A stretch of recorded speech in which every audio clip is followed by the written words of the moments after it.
Hello, my name is Colin, and today I'm doing another review, this time for Game of Thrones Season 8, Episode 3, The Long Night. I'm not going to leave you guys in suspense. I fucking love this episode. It was so good. Easily one of the best episodes of Game of Thrones, and obviously spoilers for everything that happened on the show so far, because a lot of big stuff happened in this episode, and I want you guys to have the shock and surprise and feel it for yourselves. So don't let me spoil it for you, because this episode was really good, and I think just watch it on your TV right now. And also stuff that's happened before in Game of Thrones. But yeah, I'm going to go little hidden details, a lot of stuff you guys didn't notice, callbacks to other episodes that happened in the series, and which now ties into now what's going on, and also more kind of a summary and my personal thoughts of the episode. So, before we get into it, please make sure to subscribe for all my future Game of Thrones content, and make sure you give this video a big thumbs up. I really need the support, guys, and make sure to share this video with all your friends who watch Game of Thrones. Without further ado, let's get into it. Alright, so we start off with this little sequence of Sam really preparing for battle, and the editing here is great because you have a tracking shot which first comes to Sam, and then he's a little late for the battle, and then we get this awesome shot of the Unsullied. Grey Worm's really suiting up. I know a lot of people had a problem with the dark cinematography in the episode because, I'll be honest, it was pretty hard to see at times, but I think in the really big, epic moments, you were able to see what was happening on the screen, and you just have everybody like Tormund and Beric all in the front, so everybody is really just prepared for battle. They're waiting for the White Walkers to arrive, and you even have that one shot where you have Sansa and Arya just standing side by side as sisters. That shot, I think, is meant to show that maybe after the show's over that they will rule Winterfell together. I think that's a possibility. And we have Melisandre come out of nowhere, and she tells the Dothraki to put up their swords, and they all turn into flaming swords. And the cinematography there is incredible. It's a really beautiful shot, and this looks like they were going to do really good in the battle, since you have all these Dothraki warriors, these warmongering guys with the flaming swords. I thought they actually had like a really big chance here, and then when they went off, obviously, into the sun, it was really terrifying. And Melisandre, we haven't seen her since about Season 7, Episode 3, when she told Varys she was going to go to Volantis, and she has a reunion with Arya. Remember back in Season 3, she told Arya, foreshadowing that she would have the faces, and she said they would meet again, and obviously she was a part of her list, and now I don't think she is anymore, obviously. You also have a callback to sticking with the pointy ends, and that was a line that Jon said to Arya back in Season 1, I think it was Episode 2, and it's really beautiful how you see all the Dothraki go out with their flaming swords, but then you slowly start to see them disappear, and it becomes significantly more darker and darker. And this is a really great horror element on the show. They don't really do these that many times, and then it's just pitch black, and you're wondering what happened to them, and they're all getting defeated. And then Daenerys says to Jon that the dead are already here. They have to prepare for battle. So obviously, this was really bad. Now, most of the Dothraki, I think, are dead. That was a really bad casualty. Something I also really liked in the episode was kind of this little relationship you had between Davos and Arya. They worked really well together. They're only in a few scenes, but I think they definitely utilize them well together. And Daenerys, you have to understand that they want to take 2 dragons and kill the Night King, but obviously they're so far away in the winds that they can't see what's happening there. You also have a really nice little exchange between Melisandre and Grey Worm. Melisandre says to Grey Worm, Valar Morghulis, all men must die, and Grey Worm replies, Valar Dohaeris, which is everyone must die, or in some ways it's women must die. It's kinda either way.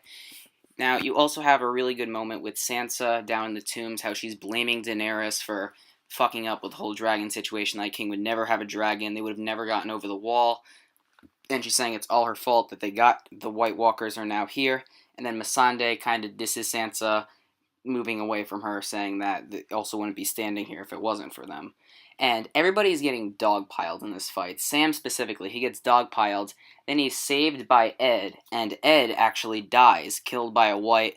That was insane. I was expecting him to die, but not in that scene, and Sam is just petrified looking at him, because this fight, the cinematography in here, it looks so crazy. You're just seeing blood and guts spewed everywhere. It's really hard to look at. And Jaime and Brienne are also getting dogpiled. And down the tombs, Tyrion just is so worried because he can't help. He can't go up there and fight. He feels bad that his queen's up there and he's the hand of the king, he's down here, and Sansa says that all you do is get yourself killed, and she does make a really good point. He is more valuable with his skills at being a great hand of the king because he's a smart guy, not much of a fighter. Now, Jon Snow, the wind with him and Daenerys, they really had trouble seeing, and I was actually worried in some of those scenes that they were going to almost fall off the dragon because it's hard to really see because since the Night King's coming, he brings winter with him. The snowstorm, it's so huge that it's really powerful, and they really had to try hard to stay on. And you had that little scuffle in the air between the dragons. I thought that was really well done because you saw Jon Snow's point of view, and then the Night King's, the Ice Dragon, is fighting his dragon, and they almost push each other off at one point. And you have a really awesome moment where Lyanna Mormont stands up to that giant. And the giant picks her up and literally almost crushes her, which kills her. He puts her in his hand, kind of like a doll, and just crushes her. And the fire, I was surprised it was able to keep off the White Walkers for quite some time, and then the Night King was able to control them, putting their essence over the fire, which eventually put it out. That moment was really terrifying, because you could understand the Night King was literally watching Winterfell, and he was able to get there. The Hound, of course, afraid of the fire, and at one point tried to flee the battle. This is obviously a callback to Blackwater when he fled, because he saw the wildfire burning a man. And the Night King, the moment where Daenerys' dragon burns him, and literally nothing happens, was terrifying. This doesn't mean he's a Targaryen, but I think that his winter powers are so powerful that he's just immune to fire. And you knew that he was just like, come at me, bro. And then Jon Snow, trying to end it all by killing the Night King, he was rushing toward him at that one point, and then the Night King put his hands up, and all the dead people around him rised up and turned into whites. That moment was absolutely terrifying. Big callback to Hardhome, in which he rose up the dead and the dead wildlings. So that was really a nice callback for me. And then you see the other dead soldiers, characters we know, like Edison Tullett, Dolorous Edd, who just died, now becoming a white. We also see Lyanna Mormont turning into a white. Very terrifying. And actually, also down in the crypts below, the dead people, like in the tombs, they also come back to life as he rises these unharmed dead people. They didn't burn the bodies, so they're still usable. Thought that was really used well. And Bran, he's just kind of standing there waiting for everything to happen, because he can only have little bits and pieces of the future, and it's nice to see how he puts it all together. Scene with Arya in the library was really terrifying. She was really silent. Reminded me a lot of the kitchen scene in Jurassic Park, in the way that she's just kind of waiting there trying to get out of the room, but they just keep cornering her, and she had to fight him off. And the tracking shot of her running through her kitchen and her home, it's really sad because it's actually, I think, is a reference to The Shining, in which Dany is running right outside his house from his father.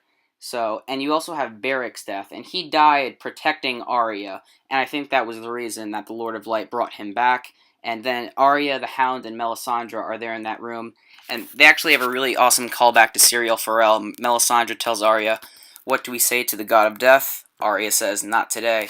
That's one of the best quotes in the whole show. Syrio Forel, he's not one of the best characters, but he was a really good one, and that was the last exchange between him and Arya. So, you obviously have Daenerys getting pushed off the dragon. That was insane. And then you had Daenerys and Jorah fighting side by side. And she was actually really badass with the weapon, almost a little too overpowered, and then sadly Jorah dies. This moment was really emotional. He died protecting his queen, and I think in a way she did love him, maybe not like in a romantic way, but she was crying in a very similar way that she did when she had to kill Khal Drogo back in Season 1. And the music in these scenes is just incredible. When Bran tells Theon that he's a good man, in that moment, it was so emotional because you knew that was Theon's redemption. And Theon knows he's going to die in that moment, and he, of course, then tries to kill the Night King. He obviously fails, but it's nice to see that Bran was able to forgive Theon because he's now here protecting him in the end, and now dying, sacrificing, trying to save him. You have Jon Snow trying to fight off this dragon. The music in here is incredible, and at that one moment where I thought Jon was going to die, he literally was screaming at the dragon. The thing was going to light him up. And the way the Night King so epically just walks into Winterfell, and he sees Bran. He goes there, slow walks, and he looks at him. He's about to kill him. He reaches for his knife, and then Arya pops out of nowhere. She's jumping to kill him. Then he catches her, but then she's reluctant enough to drop the knife. So she drops the knife with her left hand and catches it with her right hand, and then she stabs him in the heart, and she kills the Night King. She wins this war. All the other White Walkers are dead. The dragon that was about to kill Jon Snow, dead. All the Whites fall apart. They win the White Walker War. This was incredible. I didn't expect this to happen, and I thought it was really well done.